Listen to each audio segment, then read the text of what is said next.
Sigrid's scream. "You're just a janitor," echoed through the Gloucester dining room, shattering the Christmas Eve silence. Torin Hayes, 7. Once a CEO, now a janitor, felt the sting of her words, my cufflinks clinking in my pocket like a forgotten legacy.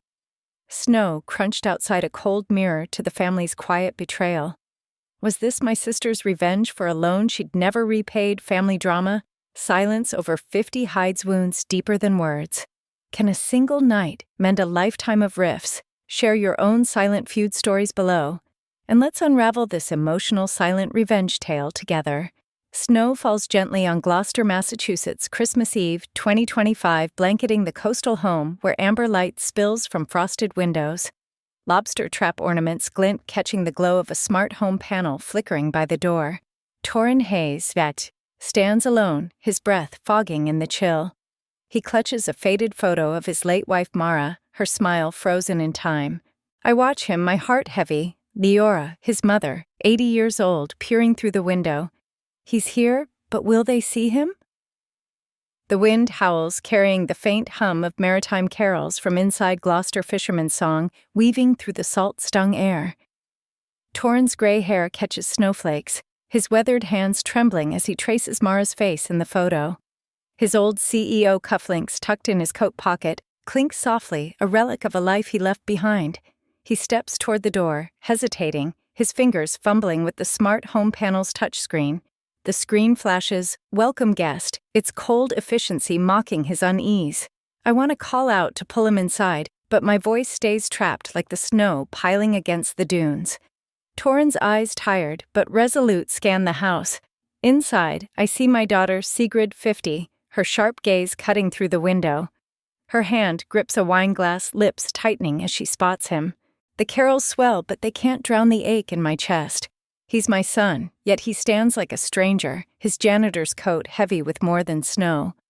I remember when he ran Green Wave funding, the town's solar grid, his name in headlines. Now he scrubs floors, and I wonder if he chose it to forget or to remember. The cufflinks clink again as Torin shifts, grounding himself. He presses the panel, the door clicking open, but he pauses, the photo still in hand. Mara's absence lingers, a weight he carries alone. I think of the years I failed him, favoring Sigrid, my silence a wound I can't undo. Will tonight be different, or will they push him further away as I once did? Snow crunches under his boots, the sound sharp against the carol's warmth. He steps forward, but Sigrid's glare holds him like a tether. I clutch my napkin inside my fingers, cold. "He's here, Torin, my boy, but why does she hate him so?" The question burns unanswered as the door creaks wider, pulling him into the light. What's driving Sigrid's hostility? The Gloucester dining room hums with chatter, the aroma of lobster bisque curling through the air like a warm promise. Christmas Eve, 2025, wraps the coastal home in amber light, lobster trap ornaments glinting on the walls. I, Leora, 80, sit near the head of the table, my hands folded, watching Torin, my son, at the far end. He's found peace cleaning floors, hasn't he? But his eyes, heavy with something unspoken, tell me otherwise. Torin, 57, sits small against the bustle, his janitor's pride a quiet shield. He smiles faintly, recalling yesterday's shift helping a young coworker fix a jammed mop, their laughter echoing in the empty school hall. The memory fades as he pulls out his phone, fumbling with a budgeting app, its screen flashing low balance for Christmas gifts. His fingers calloused but unsure tap clumsily, drawing a smirk from his cousin across the table. I wince, wishing I could bridge the gap between him and this room. The maritime Carol Gloucester fisherman's song plays softly, its notes clashing with the app's sharp ping. Sigrid, my daughter, 50, glances at Torin, her eyes flickering with something envy, shame. Years ago, when her divorce left her drowning, Torin's loan kept her afloat. She's never spoken of it, but I see it in her tightened lips, the way she grips her spoon. The bisque steams in her bowl, untouched, as she chats loudly about a client's yacht. Torin shifts his cufflinks, clinking in his pocket, a reminder of his Green Wave days, when he funded the town's solar grid. Now he budgets for small joys, and I wonder if he feels the weight of their indifference. Vesper, Sigrid's fiancé, 45, leans toward Torin, his voice warm. "You're looking grounded, Torin. The words cut through the chatter, surprising Torin, whose eyes lift searching Vesper's face. I catch my breath. Does Vesper see the man I've failed to honor? But the room moves on, cousins laughing, glasses clinking, leaving Torin on the edge, his phone dimming in his hand. Snow piles against the window, a silent barrier, and I clutch my napkin. Why does kindness come from a stranger, not us? Why is Vesper kind when the family isn't appetizers, arrive their briny scent mingling with the lobster bisque's warmth in the Gloucester dining room, Christmas Eve 2025. The amber chandelier casts a glow on lobster trap ornaments, their shadows dancing across the walls. I, Leora 80, sit rigid, my napkin crumpled in my lap. I should stop her, I think, watching Sigrid, my daughter, her eyes glinting with something sharp as she glances at Torin. The maritime Carol Gloucester fisherman's song swells its notes a fragile thread against the chatter. Torin 57 sits at the table's edge, his presence barely a ripple. His phone dimmed after the budgeting app's sting rests in his pocket beside his old CEO cufflinks. Their faint clink a private anchor. Sigrid 50 leans forward, her voice slicing through cousins' laughter. Closed a deal on a waterfront condo today. She boasts her smile tight. Buyers in Tech Greenwave stock, actually. The name lands like a stone. Torin's company, the one he built, the one that funded her life when divorce left her broke. She doesn't look at him, but I see it, the debt she's never repaid the loan he gave without a word. My chest tightens. I should have spoken then, should speak now. The table hums oblivious as shrimp cocktails pass. Torin spoons bisque. His movements deliberate, but his eyes flicker, catching Sigrid's pause. She sips her wine, then turns her voice syrupy with venom. Still scrubbing floors, Torin real legacy there. The words cut sharp as the salt air outside. Guests falter forks hovering. I clutch my napkin, my pulse loud. Why does she twist the knife? The carol's melody frays snow pressing against the windows like a held breath. Torin meets her gaze, his face steady. It's honest work, he says low, his hand tightening on the cufflinks in his pocket, their clink drowned by the room's unease. Honest. I think like the man he's always been the one I failed to champion. Sigrid's smirk fades just a moment, but enough to make me wonder. Does she know the weight of her words? The table resumes chatter tentative, but Torin's stillness lingers, a quiet defiance. I want to reach for him to mend what's broken, but my hands stay still. The snow falls heavier, and I'm left with her cruelty, his strength, and my silence. Will Torin challenge Sigrid's jab? The main course arrives steaming lobster tails, their briny tang sharp in the Gloucester dining room, Christmas Eve 2025. The amber chandelier flickers, casting jagged light on lobster trap ornaments. I, Leora 80, sit frozen, my heart pounding. She's gone too far, I think, watching Sigrid, my daughter, her eyes blazing. The maritime Carol Gloucester fisherman's song fades under the clink of heirloom china snow thickening outside like a shroud. Torin 57 sits at the table's edge, his presence a shadow against the chatter. His cufflinks tucked in his pocket stay silent, but his wineglass trembles in his hand, betraying the weight of Sigrid's last jab. She's been building to this.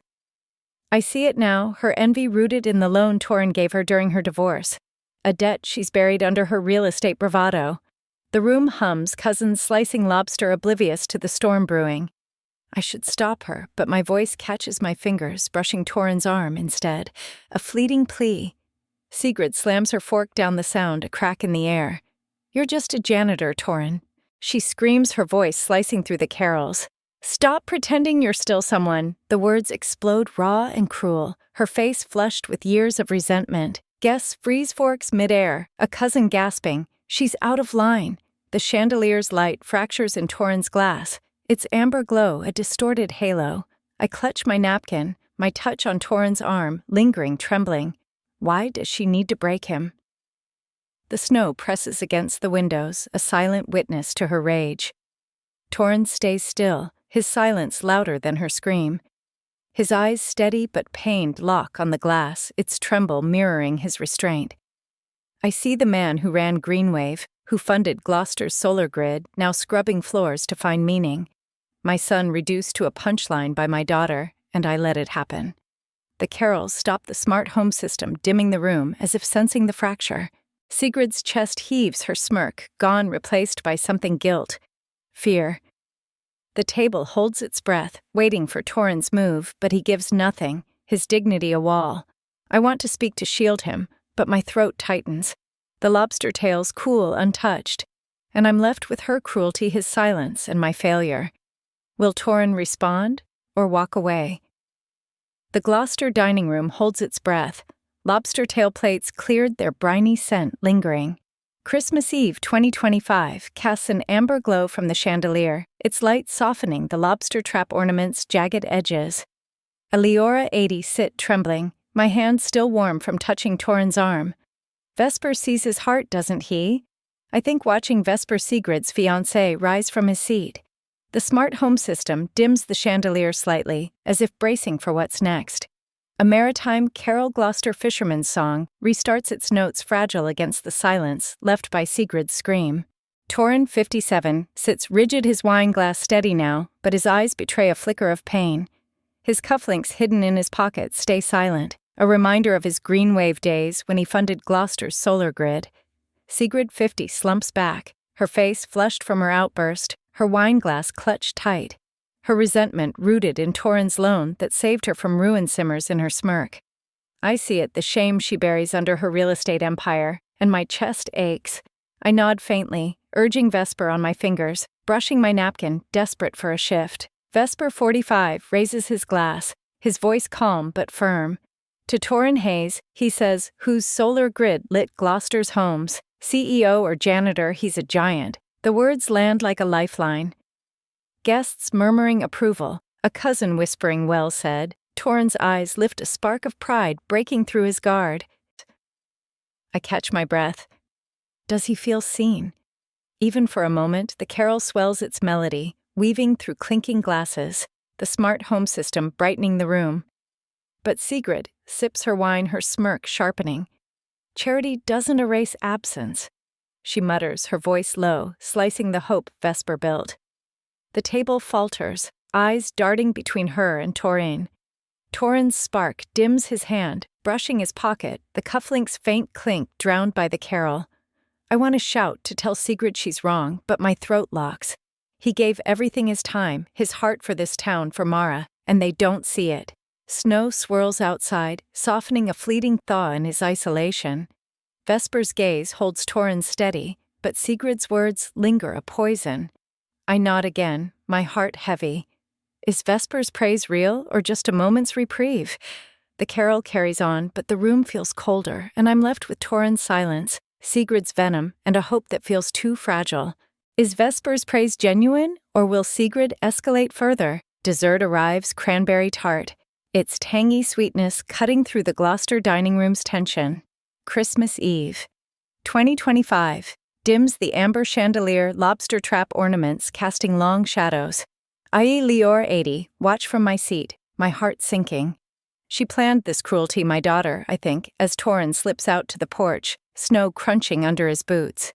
The smart home system hums its glow, fading behind him, leaving the dining room's warmth a distant promise. The maritime Carol Gloucester fisherman's song plays faintly, unable to mask the fracture Sigrid's words have carved. Torin, 57, stands alone, his breath fogging in the icy air. Snow swirls piling against the dunes, a mirror to the isolation he's carried all night. His cufflinks clink in his pocket, a sharp reminder of his green wave days when he funded Gloucester's solar grid and Sigrid's life with a loan she's never acknowledged. Her scream, her smirk, they weren't just anger, they were calculated. I see it now. My chest tightens, guilt clawing at me for raising a daughter who'd wound her brother so deliberately. The tart sits untouched on the table, its red glaze stark against the china like the shame I feel. Vesper, 45. Follows Torin, his footsteps soft on the porch. Sigrid staged that insult, Torin. He whispers, his voice low, urgent. She wanted you crushed in front of everyone. She's never forgiven you for bailing her out.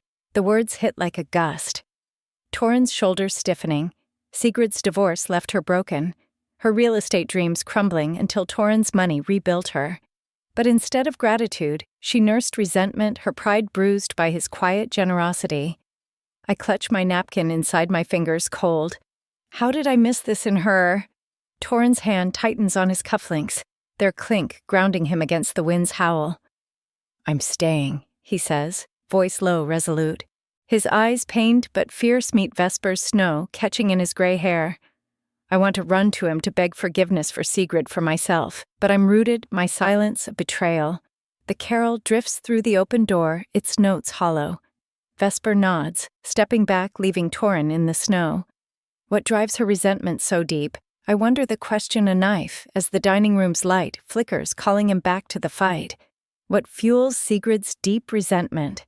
The Gloucester dining room grows heavy cranberry tart untouched on heirloom china, its tartness lost in the air. Christmas Eve, 2025, dims the amber chandelier lobster trap ornaments, casting faint shadows. I, Leora 80, sit with my hands knotted, watching Torin at the table's edge. He gave everything, I think my heart aching. The smart home system hums its glow steady, but the maritime Carol Gloucester fisherman's song feels mocking its notes, clashing with the tension. Snow presses against the windows, a silent cage.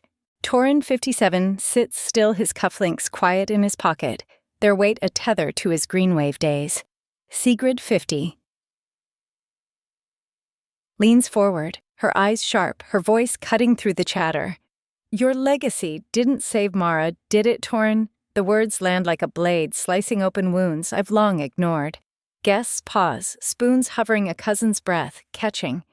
I see it flicker in Sigrid's eyes, guilt just a moment before she looks away. Her resentment fueled by Torin's loan that saved her twists her words.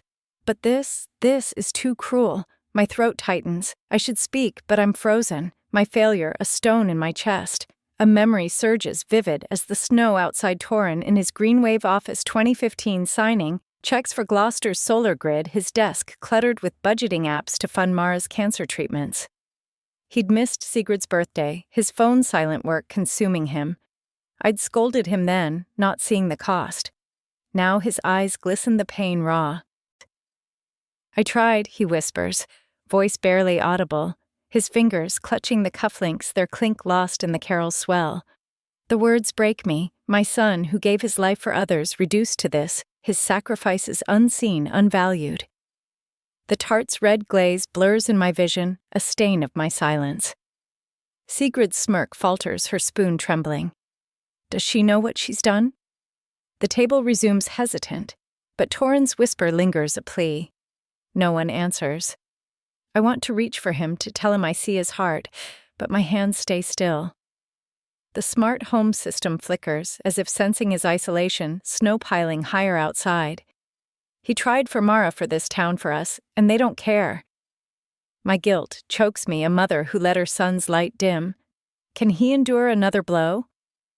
I wonder the question await as the carol carries on hollow, leaving us in the cold. Can Torin endure another blow? The Gloucester dining room fades behind Torin as he slips into the hallway, the cranberry tart's tang lingering in the air. Christmas Eve, 2025, wraps the coastal home in a hushed snow piling against the frosted windows, its weight a mirror to my own. I, Leora 80, watch him go, my heart a knot. It's my fault, not just Sigrid's. I think my fingers trembling. Lobster trap ornaments cast jagged shadows on the wall, their edges sharp as my regret. The smart home system hums its glow dim, and the maritime Carol Gloucester fisherman's song drifts faintly, a ghost of warmth. Torin 57 pauses by a side table, his silhouette small against a row of family photos, most with him cropped out, a silent erasure. His cufflinks clink in his pocket, a faint echo of his greenwave days when he funded Gloucester's solar grid and Sigrid's second chance. Sigrid's words, her cruel jab about Mara, still burn, but it's my silence that cuts deeper. I favored her, my daughter, over him, my son, and now he stands alone searching for something I stole. My chest aches. I should follow, but my feet stay rooted, guilt anchoring me. Torin's hand brushes a photo frame, dislodging a yellowed letter tucked behind it. My handwriting stares back. I'm sorry, Torin, for everything. His brow furrows, the paper crinkling in his grip. A memory surges. 1995, our kitchen. Sigrid beaming with school awards, her ribbons pinned to the fridge. Torin, home from college, offered his own honors, a scholarship, a debate trophy, but I'd waved him off, my praise, all for Sigrid. His smile had faded, and I'd turned away blind to the wound. Now his fingers trembled, the letter's vagueness, a misdirection hiding my favoritism. I misjudged Sigrid as the only blade, but I sharpened it. The cufflinks clink again, grounding him as he pockets the letter, confusion etching his face. Snow rattles the window, a restless echo of my turmoil.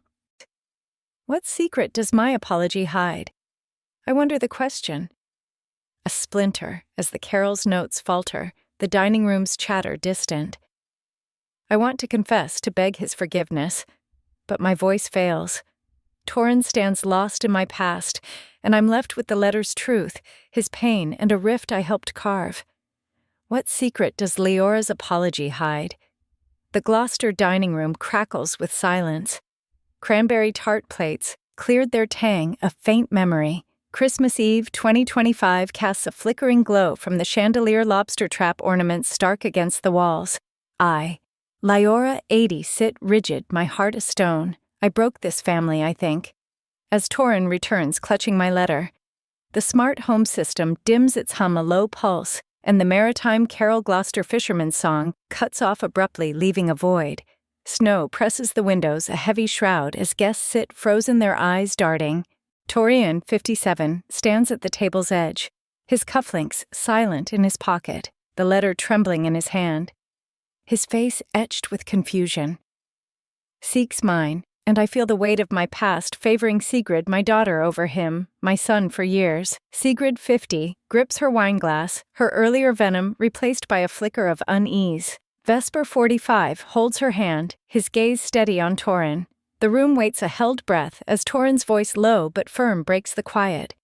Why this, Mom? He asks, holding up the letter, its faded ink a ghost of my shame. What are you sorry for? My throat burns, but I can't hide anymore. I favored Sigrid. I confess, my voice cracking always. I pushed you out, Torin. The words spill raw, tearing open the rift I built. Sigrid gasps, her glass clinking against the table. Guests reel, a cousin's whisper lost in the silence. Torin's face hardens, his eyes glistening not with Sigrid's cruelty but my betrayal, the deepest cut from the one who should have loved him most. Hurt by loved one, I think the pain I've caused my son now, a wound I can't undo. The chandelier flickers shadows, swallowing the light, as if the house feels it too. Sigrid's eyes widen her resentment. Not the root, but my favoritism nurturing her scorn. Vesper squeezes her hand, grounding her, but Torin stays seated, his grip on the cufflinks tight, refusing to flee. I want to beg forgiveness to erase the years I diminished him, but my words falter. The smart home's dimming glow mirrors his isolation, snow a barrier outside. My confession hangs a truth that shifts the blame from Sigrid to me, the mother who failed. Will he forgive me or walk away forever? The question chokes me as the table's silence deepens, a wound laid bare, leaving us all in its shadow.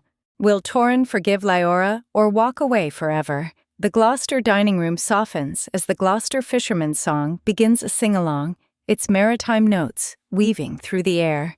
Christmas Eve 2025 bathes the room in amber chandelier light, lobster trap ornaments glinting warmly. I, Leora 80, sit with my heart racing, watching Torin at the table's edge. He's stronger than I ever knew, I think, my eyes stinging. The smart home system brightens, casting a glow on the guests, their voices joining the carol, but their glances linger on Torin. Snow slows outside, a tentative thaw. Torin, 57, grips his cufflinks in his pocket. Their clink a quiet anchor after my confession. My favoritism, the root of this rift. Sigrid, 50, clutches her wineglass, her eyes red-rimmed, the weight of my words softening her venom.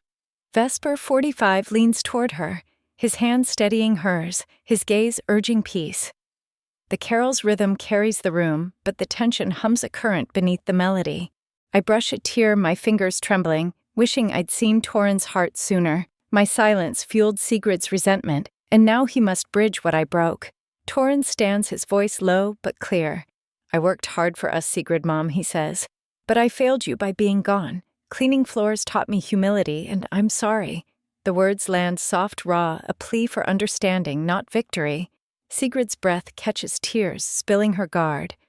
Crumbling, a guest sighs audibly, moved their fork still. I see it now. Torin's greenwave days funding the solar grid took him from us, but his heart never left. My chest aches. He's apologizing for my mistakes, too. Vesper nods his voice, gentle. He's here now, Sigrid, he says, a mediator in the storm. The carol swells its notes, a fragile hope. But Sigrid's tears hold years of hurt. Torin's loan saved her, yet his absence stung. Guests lean forward, their voices faltering in the sing-along eyes on her. I want to speak to beg her to see him, but my throat locks. The smart home's glow steadies as if urging reconciliation. Torin sits his cufflinks quiet, his gaze on Sigrid, waiting. Will she soften or hold her grudge? I wonder the question. A pulse as the carol carries on its warmth, clashing with the room's fragile truce, leaving us teetering on the edge of healing. Will Sigrid or I respond to Torin's vulnerability? The Gloucester fisherman's song sing-along fades, its maritime notes lingering in the Gloucester dining room. Christmas Eve 2025 casts a gentle glow from the chandelier lobster trap ornaments, soft in the amber light. I, Leora 80, sit with my heart pounding, watching Torin at the table's edge. He's facing himself, finally. I think my eyes tracing his weathered face. The smart home system hums its glow steady, but the snow outside thaws dripping softly, a quiet shift. Guests murmur their plates' cleared tension hanging like a held breath. Torin, 57, sits still, his cufflinks silent in his pocket, their weight a reminder of his greenwave days funding Gloucester's solar grid, but at a cost. Sigrid, 50, wipes her eyes, her tears from his apology softening her edges. Vesper, 45, smiles faintly, his hand on hers, a steady anchor. Torin's words, his regret for absence echo in my mind. But I see it now. My favoritism wasn't the only wound. He carries his own. I clutch my napkin, guilt mingling with hope, wishing I'd seen his heart sooner. A memory cuts through sharp as the salt air, 1990. Sigrid's high school graduation, Gloucester's town hall, packed her cap tassel swinging. Torin was absent, his phone buzzing with greenwave alerts, a board meeting stealing him away. Sigrid had scanned the crowd, her smile faltering my praise for her not enough to fill his place. Back then I'd blamed him, but now Torin's gaze drops the truth surfacing. My work hurt you, Sigrid, he says, voice low, raw. I wasn't there. The admission shifts the room, his fault, not just my favoritism fueling her resentment. A guest's fork clinks, breaking the quiet. Sigrid nods faintly, her eyes meeting his, a crack in her armor. Vesper's smile widens, a silent nod of respect. I see it now. Torin's greenwave empire, his budgeting apps flashing low balance for Mara's care, kept him from us, a choice he regrets. My chest aches. He's owning his part, something I never did. The smart home's glow pulses snow dripping outside a thaw, mirroring his accountability. I want to speak to tell him he's enough, but my voice catches. Will this mend their bond, or is it too late? The question lingers as the carol's echo fades, leaving us on the cusp of healing Torin's truth, a fragile bridge.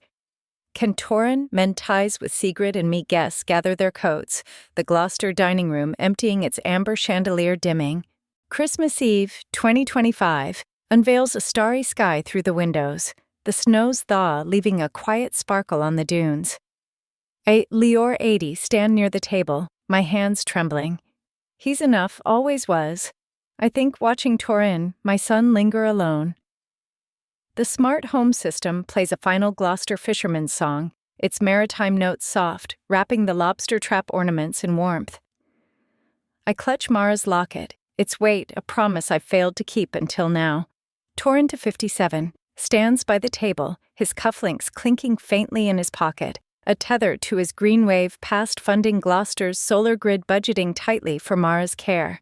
Missing Sigrid's moments, his admission owning his absence, softens Sigrid's heart, her nod, a fragile bridge. Vesper 45 lingers nearby, offering a quiet nod, his respect. A steady light. Sigrid 50 has left her tears a step toward healing, but it's Torin I see now, his eyes heavy with years of being unseen. My favoritism carved this rift, and his work widened it, but tonight I can mend something. I step forward, the locket cool in my palm. Torin, I say, my voice cracking. You were always enough. For Mara, for me. I pressed the locket into his hand, its silver glinting under the chandelier. His fingers close around it, the cufflinks clink, joining its weight, past and present entwined. Saved enough for this moment, he murmurs, a faint smile breaking through his budgeting app's low balance, a distant echo. The words hit me enough not for wealth or titles, but for love, for family.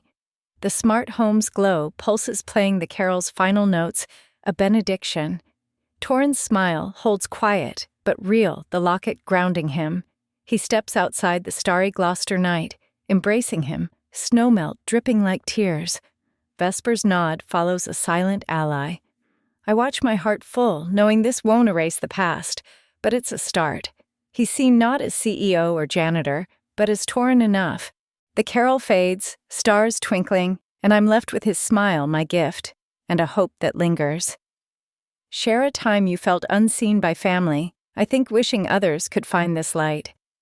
As I, Leora, watched Torin step into the starry Gloucester night, Mara's locket glinting in his hand, I felt a quiet peace knowing he was enough, always had been. Our family's wounds, from my favoritism to his absence, taught me that love, not titles, heals what time breaks. In life, if we pause to truly see each other, we can mend even the deepest rifts. If Torin's journey touched you, share a moment when family reminded you of what matters most in the comments below.